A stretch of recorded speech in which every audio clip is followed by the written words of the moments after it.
What is going on, guys? It is again your host of the Devil's State of Mind podcast, Neil Villapiano, and welcome to basically an emergency podcast episode. I mean, this is going to be fairly short today for this one, but this is something a little different than I've normally done. I did post an episode earlier today, if you guys checked it out, with the Burnett's Who Bitch Ladies, which, if you haven't yet, I highly recommend you go check that out. It was a lot of fun, a lot of laughs, a lot of good stuff there.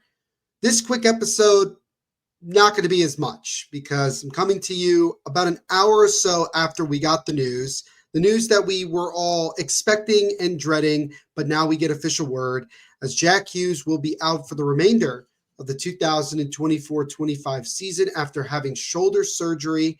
And per the Devils, he's expected to make a full recovery and be ready for training camp next season. So the Devils will unfortunately be without their superstar center for the remainder of this season. And you kind of had a good feeling. I don't know if you'd say a good feeling, but you had a strong feeling nonetheless that after Jack got hurt in that 2-0 loss last Sunday to the Vegas Golden Knights, the way he went off the ice, the way he was holding his entire right side, and the way he went into the boards, you thought the worst. And unfortunately, the worst has come. We all speculated different things. Maybe it's not as bad. Maybe he'll somehow play at some point the rest of this year. No.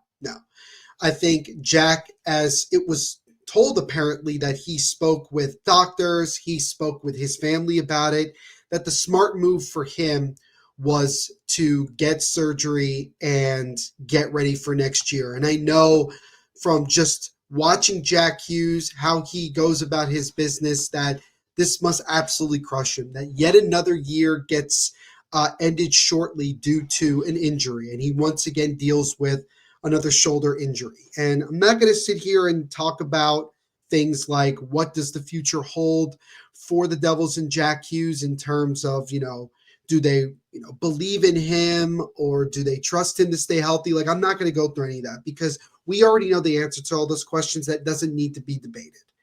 I just wanted to come on here and just give my thoughts. I was live on the Devil's State of Mind Instagram, which if you haven't yet, make sure to go check us out at Devil's State of Mind. I gave my thoughts, and I'll give my thoughts here as well. First and foremost, this is a devastating thing to get. I mean, this is devastating, even though we all expected and knew it was coming. Having Jack Hughes out was going to be just awful. And obviously, as you've seen on social media, you know what the majority of the vibe is for Devils fans, that they feel that this season is pretty much over. And that's just not the way that I want to go about this. And that's just not the way that I feel like that fans should go about it. I get it. Believe me, I do. And you look at how things went last night in that devastating, I love using that word today, devastating loss to the Dallas Stars, where the Devils came back from down 3-1 only to give up that goal with 4.5 seconds left on that BS icing call to lose the game and not even get a point, which would have been massive for the team to get at least a point in that game. I'm still hopeful that they can take that performance and play better moving forward. But it's still a crushing loss nonetheless. And then you get the news today. It's been a rough week for New Jersey Devils Nation for sure. Just getting bad news after bad news, and it just hasn't been fun to deal with. And we also did get some other news that involves Dougie Hamilton, who got injured late in the first period in that game against the Stars and did not return. According to Darren Dreger of TSN, he says that Dougie Hamilton, it sounds like he will be out week to week for the New Jersey Devils. So not only is Jack Hughes going to be put on long-term injured reserve or LTIR, but now Dougie Hamilton looks like he'll be out for some time. So the Devils' top two defensemen in Jonas Siegenthaler and Dougie Hamilton each are going to be out moving forward. So the hits just keep on coming for the New Jersey Devils. But I don't want this entire episode to be super doom and gloom because I want I want everybody to take a moment to just, recognize everything that's happened and then look at what you can say is potentially the brighter side of things, right? So, number one, the brighter side of things is that I look at the way the Devils played last night, and I felt like that they definitely deserved a better fate. They got 3 goals against a very good Dallas Stars team by some likely and unlikely guys. Timo Meier scored, Nico scored, but Brett Pesce with the game tying goal, a guy you don't expect to score very much, gets a much needed goal, and you felt like that could have been the game that really uplifts this team. And again, unfortunately, it didn't go the way that anybody wanted, but hopefully they could still build upon that. And so the Devils have proven already that they can fight and they can compete even without Jack Hughes on the ice. It takes obviously much more of a group effort for this team, but they still have a decent amount of talent out there with the likes of Jesper Bratt, Timo Meier, and Nico Hischier, guys like that can step up. But clearly this Devils team still lacks depth scoring. And that brings me to the next point. The other good news is that if Jonas Siegenthaler remains on LTIR, with now the addition of Jack Hughes putting there, the Devils will have roughly about $13 million. And I wanted to bring it up because Puckpedia did bring it up on Twitter. So with the Devils adding Jack Hughes to LTIR, if Siegenthaler remains on LTIR for the season, they can add $13 million in additional annual cap hit for the trade deadline. So the Devils, in theory, even if they don't have Siegenthaler on there, still have $8 million to work with, which is a lot of money for a playoff contending team going into the trade deadline. So that is a positive thing, that the Devils do have the space and the assets to make some moves that can really help this team. Now, the question then becomes, with Jack Hughes being hurt, what is the Devils' overall direction? Does it change? Do we look at now, does Tom Fitzgerald go a different route and doesn't add to this team and just sells or stays put and basically refuses to make a push with this team?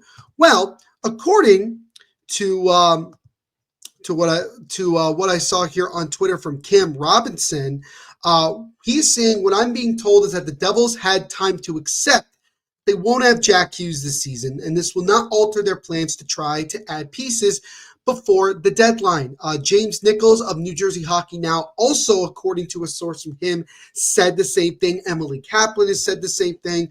So the overall consensus is that despite Jack Hughes being out, the plan for the Devils is to still buy and add to this team. Now, already a handful of potential options for the Devils have come off the board over the last couple of days. Jake Evans signed an extension in Montreal. Yanni Gordon and Oliver Bjorkstrand have both been dealt earlier today from Seattle to the Tampa Bay Lightning. So the Devils are starting to lose some guys that they could have gotten, but there's still a lot of guys still available. As I've mentioned before, I think Jared McCann, a guy who can help this team's top six both in the now and moving forward, because he will have term on his contract, I think would be a great move for the Devils to go after. Ryan Donato, I've spoken about before as an option. Kyle Palmieri, Brock Nelson. And the one that obviously has been spoken about that has been brought up before, but it's brought up several times in the last basically couple of hours, is Mikko Rantanen of the Carolina Hurricanes. Now, according to Pierre LeBrun, over the last day or two, the Hurricanes have basically gone out and filtered the interest and maybe some offers for Mikko Rantanen, because they still haven't signed him to that extension. And there doesn't seem to be any signs pointing to that happening. But again, I still believe that he ends up remaining in Carolina.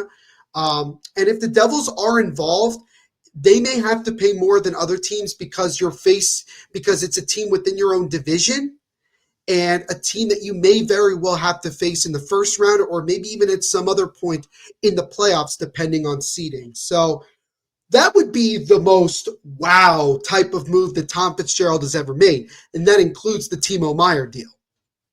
And, that would obviously shake up a lot of things. That would send a message. But I think the Devils just being active, adding pieces, adding a center or two, adding help to the top six, getting some depth scoring as well, I think would also send a positive message to the entire organization that, hey, we're still going for it. We still believe in this group. We still believe that we can make the playoffs. And I think that's what Jack Hughes would want. I believe Jack Hughes would want this team to continue to still push, make the playoffs, and see what happens from there. And that's what I would like to see. And that's how I think every Devils fan, honestly, should go about this. That it's easy to just look at it and say, well, the season's over. We're not, let's just pack it in, blah, blah, blah, this, that, and the other thing. I don't believe in that. I believe that the Devils should continue to push and to be aggressive at the deadline. And look, all that's on Tom Fitzgerald now. I've been a big defender of him for a long time, but my confidence in him has waned a ton over the last couple of weeks. And I am right now not a fan of his. And he has to try to earn my trust back and my belief in him. And it's got to start with this trade deadline. You can't go into it and not do much of anything. You have to be aggressive. And if it means you got to give up future assets, you know what? The time is now. The time to win is now. This window is open. You can't just get rid of, you can't just kick off and just give up on a year of contention and say, well, because our best player is out, let's just give up. No. Good teams find a way to win even when they're not at their best. And you know what? This team is capable of doing that if they believe it. But if they also see their GM believes in them by giving them some help, I think that does go a long way. That's the way that I look at it. And I'm not claiming to be some know-it-all journalist or anything like that. I'm just going off of what I believe from the emotional standpoint of everything. This team needs a boost. And you saw the way that Timo Meier was literally in tears last night after last night's loss, saying that it sucked, that this team needs an emotional boost. And maybe making a big move or maybe making a couple of really good moves at the deadline to just get some new acquisition in there goes a long way. And you know what? You have a big game coming up on Friday against the Winnipeg Jets, the best team in the NHL.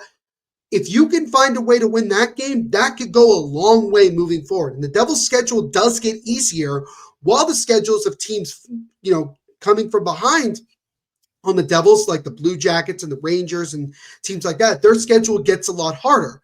So this could be a really good starting point for this team to start playing better hockey, win games, rack up the points, and make the playoffs. Because the first objective of this team this year is to make the playoffs. And that still can happen. They're still in a playoff spot as of today, March 5th, 2025. Things have not changed. And you know what? Maybe the Devils get some good results tonight. Maybe the Rangers lose in regulation to the Capitals and, they continue to, stay in a good spot. But the Devils can only control what they can control.